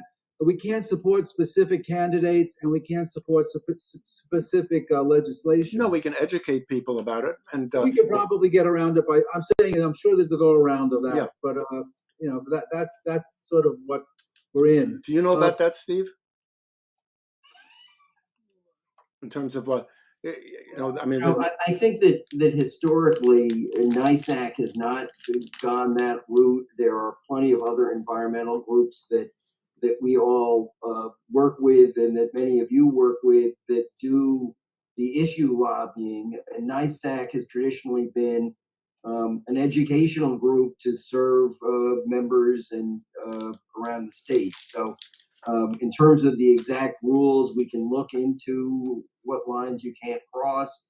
But I think Simon's concerns are, if you wanted to go officially lobby, there's a whole registration process and things, and it may get complex, and it may not be necessary because there are people we all deal with that are lobbying on the same issues already. Brett, you had your hand up a long time. What do you got to say? I'd like to say this. I took over a board 4 years ago that was isolated. They worked themselves into a corner. I used other CAC boards, the local and one in the township of Canandaigua, to help me. And I also went out of our jurisdiction to Simon at NYSACC. And I believe myself, I have the greatest council in the town board areas. Mine has surpassed even the town board. And I truly believe if it was not for NYSACC and the freedom of information that they have gave me, my board would be in a failure. It takes off. Great. Well, that's great testimony. I want to make sure you write that on a piece of paper so we can put it on our website. I thank you very much, Brett. Anybody else want to comment on anything that's on your mind? People were asking about the beer and how to get to it on Sunday. I put it in the post, the directions on. It's starting at Curb at the the Urban River Project there, and it's the address is in the chat. Okay. Well, if you come to the walk, I assume you're going to come to the walk first and then go to the beer, right? Yeah. No, it's directly to the beer. It's 2 hours of environmentalism and then 2 hours of beer. Right? Okay. Well, we can mix and match. We're getting closer to 4 o'clock. 4 o'clock, the conference officially ends, and we have a 15-minute grace period. So again, I'll raise if anybody wants to comment. This is a good time to do it. If not, I think the exhibition hall is still open. You might want to spend a few minutes in there, but we can't have more than we have right now 48 people on site. But after 4:15, we're going to have to kick you out. I mean, the site will start degrading, which is an interesting feature of Gather Town. Is that there's a lot. By the way, to understand this site, you have to appreciate that you have 150 cameras, 150 microphones, all working. So you can imagine how much computer power needs to do that. So when we had raised this up to 500 people. We expecting, who knows, what the hell? We just spent another few dollars. We'll get it up to 500. But as I said, I find the cost of Gather Town to be relatively inexpensive so that if you want to use it for your own purposes, I think you can find references in our website, the conference website, as well as our NYSACC website. Contact them. This is a great platform. Even so, I'm not even saying you can use it socially. If you want to have a family get together and have some fun with your family, and you can't see them from all over the world, all over the country, this is a place that you can meet, and it's a lot better than a Zoom call. I'll tell you that. And just so you all know, because we don't necessarily tell everybody, but if you look on the upper right-hand corner I guess I'm looking at Steve Otis's screen, but the upper right-hand corner is 2 double arrows pointing away from each other. If you depress that key, bingo, you get expanded views of everybody. So it's not so Mickey Mouse. You could do that. Again, if you don't have to do that, you can go ahead and if you want to decrease it, you could just put the 2 arrows that are facing each other back together. So just one question, Simon, because I was met with a few people after the environmental justice session, and they want to. This is Federated Conservationists and some other people. They want to organize a youth conference like the one that Peter was putting together with them last year, but was canceled because of COVID. And the idea is to do it on Gather. And I told them, well, look into it. But basically, since we've already built this conference space here, they could use this. We just have to expand the capacity for a few days, or for a week or whatever Gather does. Again, we're not offering you to pay for the conference, but we're offering you the space, which, by the way, is a lot more expensive than the actual money we gave to Gather. Just the cost of the building it, construction of it, and the training for it, and the having the tech people here was probably maybe 2 or 3 times the cost of what it costs you in Gather. And Gather, as I say, is if you want to have a conference here, it's like maybe, I don't know, $2 a day $2 to $3 a day per for an 8-hour day. So if you have a 100-person conference, it's like what, $300, something like that. So we're offering the use of our virtual hall to our partners, right? Basically. Yeah. Can I chime in here for just a second?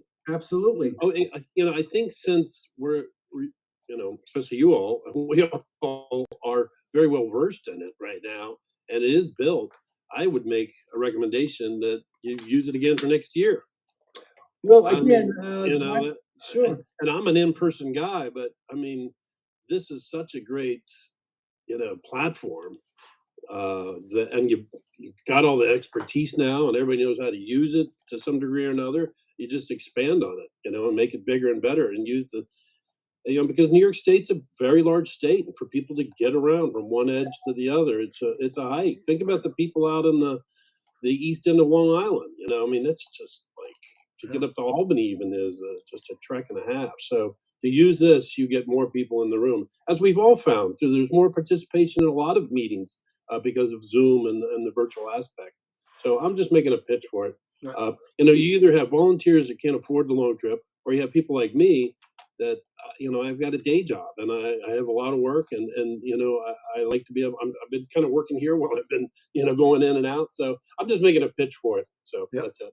And thanks again for everything. I got to leave, but you guys have just done a fantastic job. Rachel, everybody, all the people all the way through have just done a tremendous job. And I thank you very much. And Pete, don't forget, we have some excellent workshops tomorrow. So. I'll be here. 10 a.m. I'm a panelist.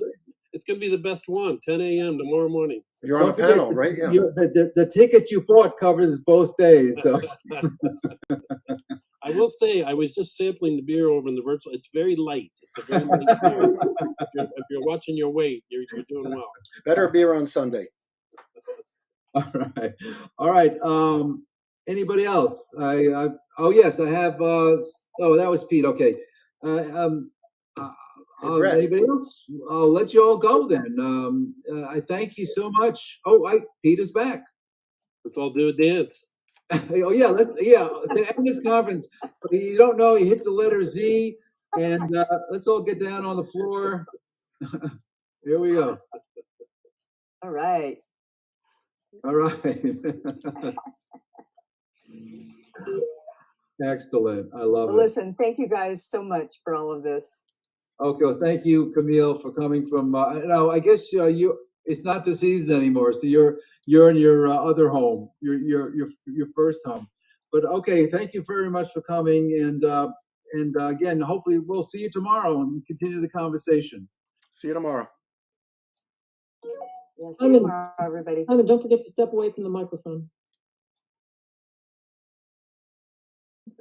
I'm going to respond.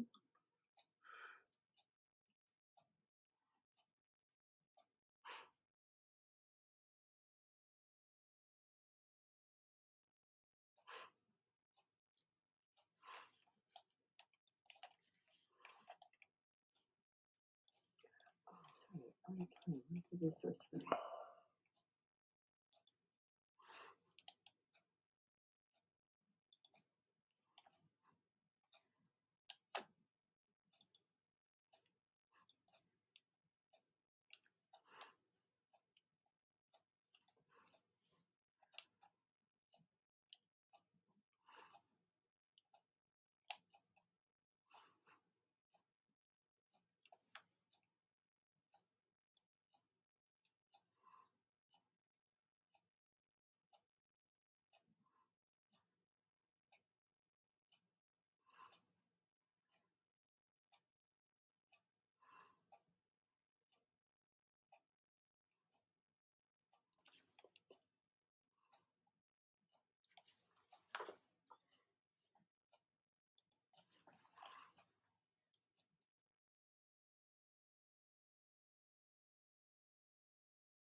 That did all the hard work. So, again, say thank you to them tomorrow. They did an excellent job. I don't want to necessarily say anyone did anything better than others, but as a group, this is a group effort. So thank them all. So Simon, I think you do probably want to unspotlight anybody who is. Well, that's going to be a job. Well, I don't know how I'm going to do that.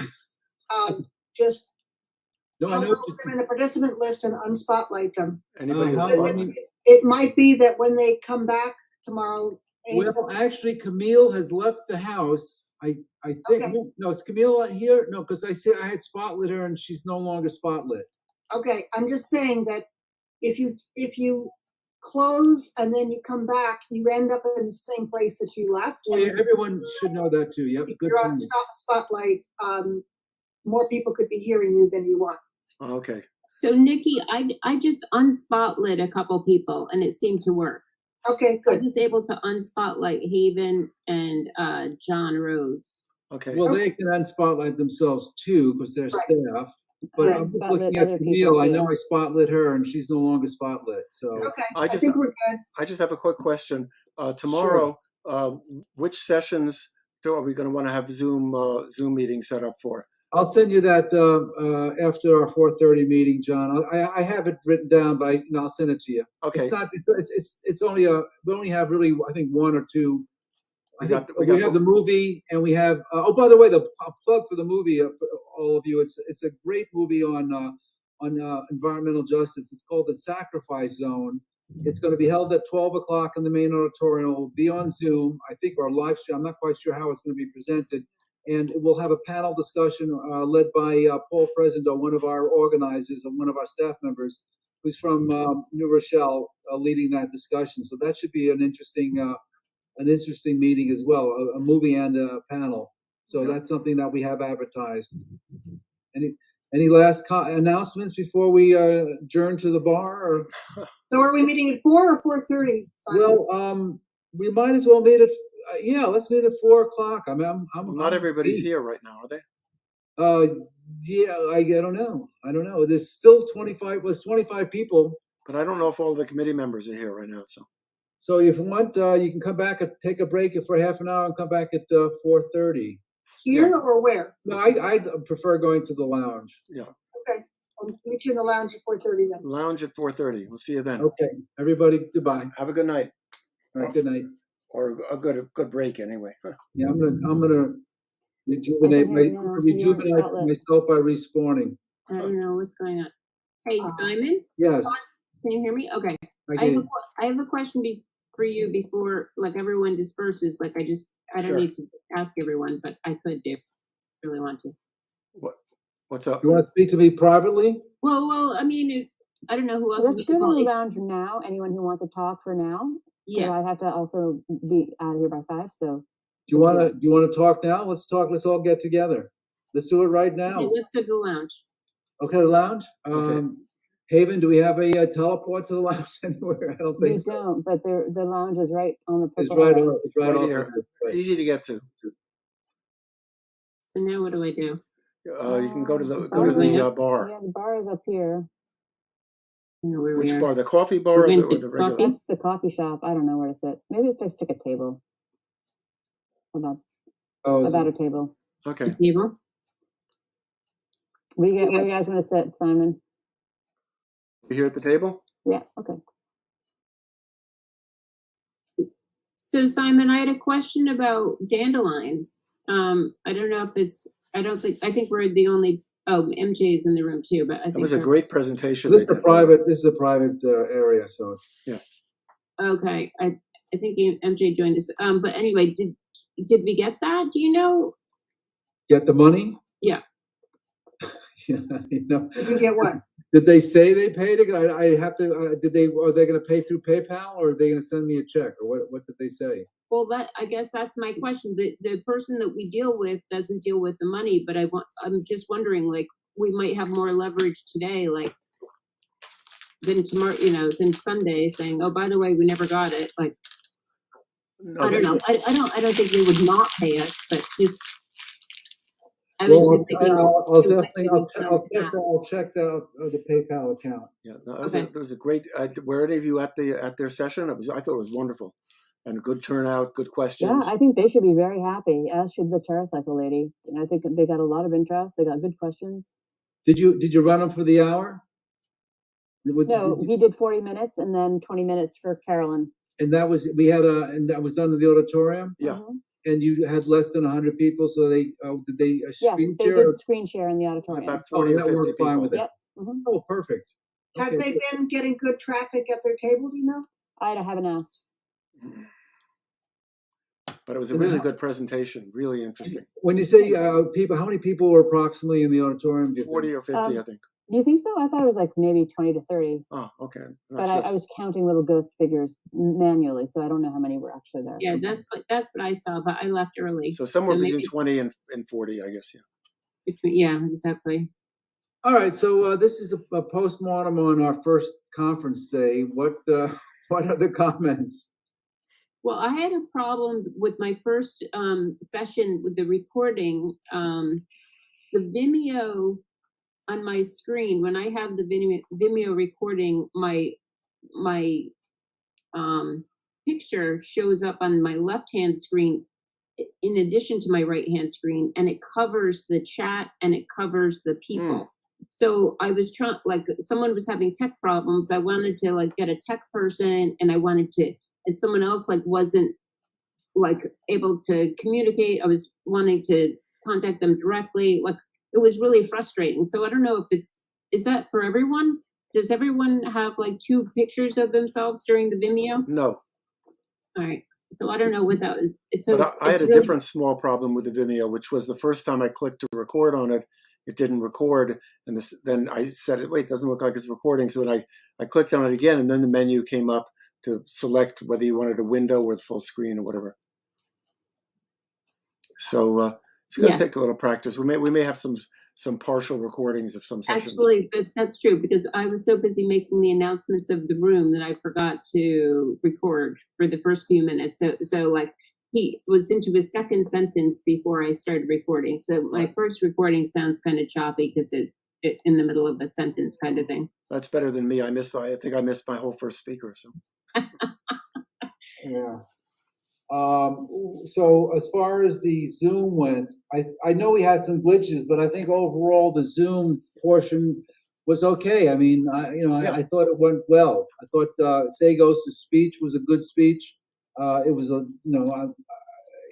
almost 20 minutes. I said on the report, like 19 minutes. No, very good. I thought it was a pretty good speech, and I only wish we had, because people were, as you know, John, people were asking. Well, at least one person was asking a good question. Yeah. And we probably could have had a good Q&A with them. Yeah. But that's for another. Well, the other thing that I learned, which is a very simple technical lesson, because I hadn't streamed video with sound on Zoom before, but if you're the one who's streaming the video and you mute your microphone, it also mutes the audio for the video, which is what happened why he was a silent movie for the first couple of minutes, and then I rewound it once I figured that out. So. But that's something that for the future, any of you on Zoom and you're streaming movies or videos or something, you have to leave your microphone on if you're the one who's streaming the video. Who's handling the movie tomorrow? You or Dean, or both? I don't know. I thought I'd help Paul out, but I'm talking about the actual technical end for the video. Dean had sent an email to the woman who's renting it to us, and it seems like Dean was on top of it. Okay, good. He seemed to know what needed to be done, but we should contact Dean sometime tomorrow morning and test it out. I'll talk to him and see if he needs any help with it, but or whatever. We have it, by the way. We haven't paid for it. Maybe I'll tell them to go to Dandelion and. Exactly. Just get the cash from them. Hopefully it won't be a problem. So John, I thought Dean said something about the microphone for the recording, but you had to change it from like internal to external, or like that it was an option that you can fiddle around with, and that's how you probably could, and then I wouldn't have had that problem. But I basically had muted myself when I started the recording because I didn't want my room noises to intrude. But in the basic settings, that also muted the commissioner. So gotcha. But I'll go and check. There might be a setup menu that you could use. Yeah, I don't remember if he was telling me that or if he emailed that, but if you can't find it, you could just ask him. He knows. Yeah. One thing I noticed at the beginning of the day, it didn't seem like a problem getting people trained. I mean, I stationed myself for the first half hour there, and I know and I had one other guy there, very nice guy. I think you recruited him, Eric. Not Eric, Rachel. So the two of us seemed to be able to handle the flow because I didn't expect that lower number. I thought we would get a little bigger number, but tomorrow we may get a bigger crowd, but it's less choices. But I'm just saying is that again, it's 7:45, so if you come there first and just to see what the numbers are, and if it's low, then I think we can handle it with volunteers or just a couple of staff members. It seemed to go, I didn't really have the issues were we didn't have any time to train them, so we just gave them, this is how you move with an arrow, and this is how you teleport yourself to breakfast table topic. I don't know whatever happened to them afterwards, because I never. Well, I did find someone wandering, like just standing in the middle of in no man's land, and like on a path basically, and I stopped by, and she didn't know what she was trying to, she didn't know how to move, she didn't know how to do anything, like, and I was saying like, oh, can you go to the, I was trying to tell her basic things, she didn't know where they were, so she obviously snuck through with zero training at all. Yeah, well, but I was able to, help her to the room that she was going to land at 11, so that she, she was set up, so she just had to close her screen and then arrive. Did anyone get any comments from people that I don't know what I'm doing other than that? Because I didn't. No one. Every time I approach somebody, they said, "Oh, I know how to use it." So I maybe they read our brochure. I don't know. Well, Maybe I they're younger found- than us. When the workshops were starting, I kind of like went around to round up people to see if anybody was lost, and I found 2 people in the garden area looking for the workshop number by breakfast table number. So in future, it'd be good to have a way to kind of make it more clear, just for those 2 people. I mean, it wasn't a big deal. Yep. Good. Well, and also this morning, there was a glitch with the teleporting for a moment, but then it was fixed. But like the exhibition hall was turned off for the teleporting. So I had just announced, like at the end of the breakfast session, I said, oh, and to go check out the resource library, just teleport yourself to the exhibition hall, then go to the right. And then everyone was fumbling around and someone said, I can't find teleport. And I realized it was like deactivated, like it wasn't an option. Huh. And then like an hour later, it was activated again. So I don't even know how that happened. But And I still have to figure out, like, there's the Hudson room. If you click on that, you end up in the Sawmill room, even though, so I have no idea what that's about. Yeah, we had that. Yeah, that the 11 o'clock one.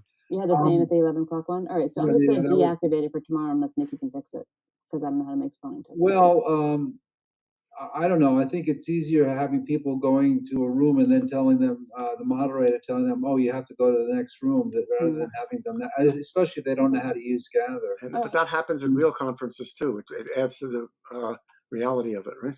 Yeah, that's right. I did have a very good experience with Ellen for the tech. One of my speakers wanted to go to the green room, and I couldn't do it. So I asked her if she could take care of that person, and it was at 1 o'clock, and she said she was leaving, but the person actually said she could make a 12:50 one. So she went there, and Ellen, so she handled her presentation perfectly at 2 o'clock. So maybe the talk, was it Nikki had a talk or someone had a talk with Ellen? I know I read some email that you sent a really nice email that I think pointed out some of the difficulty, but also was very diplomatic and full of praise. So that worked out well. I did. No, I not sent you. a nice email. You're not diplomatic. I remember sending a nice email today. By the way, Rach Haven, do you want to get some? You want to send me that list again? What I'm going to do, Simon, is what would be a good time for you to upload it? Do you want to do it after this meeting's over? Maybe after 5. This evening, I have I have to pay for the movie, and I want to check PayPal. Okay, so what I'll do is I will just double check for late minute signups. And I'll do it like at 7:30, and I'll get you the email at 8 o'clock, and then you'll upload it for tomorrow. No problem. The only issue is that I don't know why it errored on me when you did it the second time. I don't either, so I'll take a look at that. You take a look at that again. As I said, you could do it, but I'd have to give you privilege. Don't worry about it. If you're willing to do it, that's fine. In future, maybe you might want to have a second person being able to do that, because it was hard. Because if only one person can do something, then you're if you're not available, then you can't. No, you got me like 2 minutes before I was supposed to be. Well, I know. I was trying to reach you for previous. I was working offline. I mean, and this is just me trying to help every single lost sheep. It doesn't, like people. It's too bad you didn't register in advance. It's like you have to take what you get, right? So. Right, there you go. So, Dean, I just want to check in with you about the movie. I saw the emails between you and Kat. Are you on for that? Yeah. So the question was, do we want to embed the link in the audit? It's the auditorium. Is that where we're going to? Yeah, we do it. The auditorium. Yeah. So do we want to have a timed link put in there for noontime to the Vimeo interface for watching the movie? she's, originally they suggested we would do it in Zoom, but I said we don't need to go to Zoom. We have a chat link, and Gather, we can just put that link in the chat. But if it's in the room and people just hit X, that's even easier. I'd love to see that feature work once. Yeah. It has worked a couple of times. It just hasn't worked a couple of times also. Yeah. It's worked a couple of times, but once or twice it didn't work. And that was. But the backup is to put it in the chat and just announce to people to. So then we have to send that to Nikki K then, right? Yeah. So you want I think the backup for that, and what we ended up doing for several public sessions was putting the Zoom link in the chat, and a lot of people joined that way. I don't know what the workflow would be like for Paul if it's a click to a Vimeo link and then people want to come back into the auditorium for the discussion group. Right. Yeah, well, that's what they'll do. They'll go back in there, and I guess Paul is the one that's going to lead the discussion, right? Yeah. Yeah. I did send that link to John Haven and Simon at 12:55 that had the link to the movie. Well, what's your suggestion as to how we handle it? How we should handle it? Well, I mean, it can go both. It can go in the floor, and there's no reason it can't work. And then I'll be there. I mean, I'll show the movie, so to speak. Okay. Like I do with the Terry Town Music Halls movies. I show them, but I could just announce to people to click X, and if for some reason that's not working, I'll just say go to the link, and then when the movie's done, come back here for a discussion with Paul. So the movie's going to be a Zoom?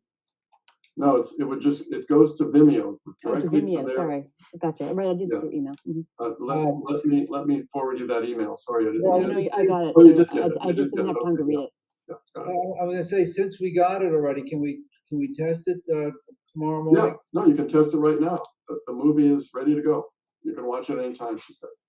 But I know that. I've heard that said to me before. Has anyone tested it? Has anyone actually run it? Because I would like to, I ran it at runtime. When you get, I'm saying it'd be good if you could do it at any time you want. Let me share my screen so I get it up here. Hold on a second. Oh, good. Okay, and that would look better to Dean than it will to us because he's directly connected to Vimeo, and we're going through Gather. So let me find. Yeah, that's a good point. Because but at the meeting, everybody's going to connect directly to Vimeo. Hold on. Oh, here we go. Okay, so I'm going to share the browser tab that has the thing with you. Chrome tab. Where is it here? There we go. This one.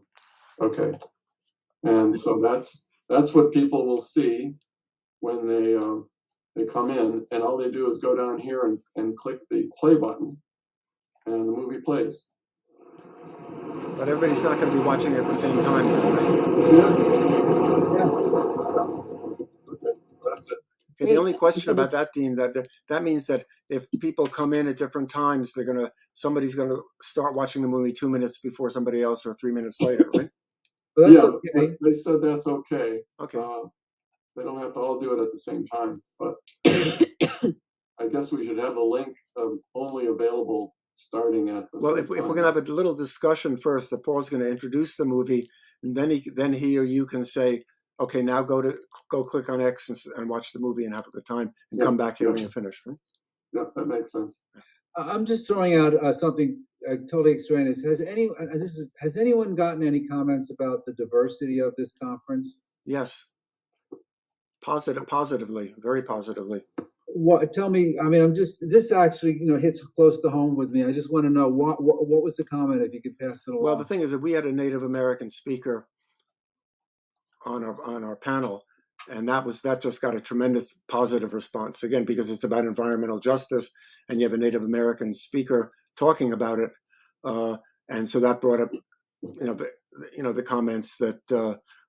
Also, the opposite comments in the same thing, that a lot of the environmental movement, especially in downstate and in Westchester, is white and upper middle class, and that one of the things that came out of that particular session was that we really have to all make a real effort to be more inclusive in terms of all these different environmental projects that we're doing. Actually, that really is something that we should have brought up at the NYSACC meeting. I mean, we've tried, this is the first year I think we really tried to incorporate diversity into our conference. And, I was expecting somebody to come up to me and said, Simon, I just see a lot of white faces here. Where's the people of color? Where are the indigenous people? I was wondering if anyone said that to anybody. 6 of our 8 panelists in environmental justice are women of color. So that's cool. That was great. So we win that one. Good. Well, don't you sort of need conservation commissions to have more people of color on their commission bodies if you're going to absolutely draw your audience is going to be more diverse? That's the gist of the question. Yeah, you want to basically get how do you outreach? I mean, I don't know if you're going to address that in any of your website or workshops tomorrow, but how do you outreach to